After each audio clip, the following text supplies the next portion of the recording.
छठ, बोला बोला छठ, बोला बोला छठ, बोला बोला छठ। साल में के बार अवेली, कार्तिक में हर साल अवेली। छुट्टी जाला सब दूर दूर से, कलकत्ता से या बिठूर से। एक के भाव से सब जनी पूजे, चाहे छठ पर चाहे हवेली। हाथ जोड़ी पर नाम माई के, रुके न कोनो काम भाई के। महिमा अपरंपार माई के, नाम माई के रात। बोला बोला छठ, बोला बोला छठ, बोला बोला छठ, बोला बोला छठ।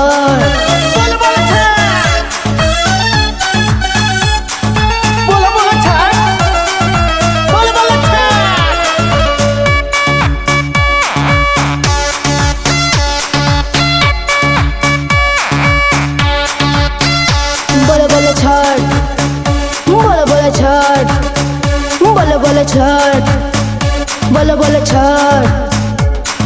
साफ सूफ घर बार करना, माई के सम्मान करना। दिन दिन बस भइल दिवाली, आइए माई कर तैयारी। का पूछेला कैसे होई, छोड़ तरीका भाव धरना। छोड़े मलिछपन करे सफाई, बाकी सब खुद दे हो जाए। घटवा नहाई रखिया चढ़ाई, जइए सूरज देव पट।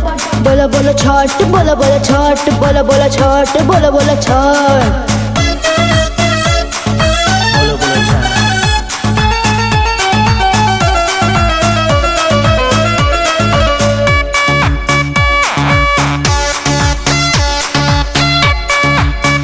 बोला बोला छठ, बोला बोला छठ, बोला बोला छठ, बोला बोला छठ, बोला बोला छठ।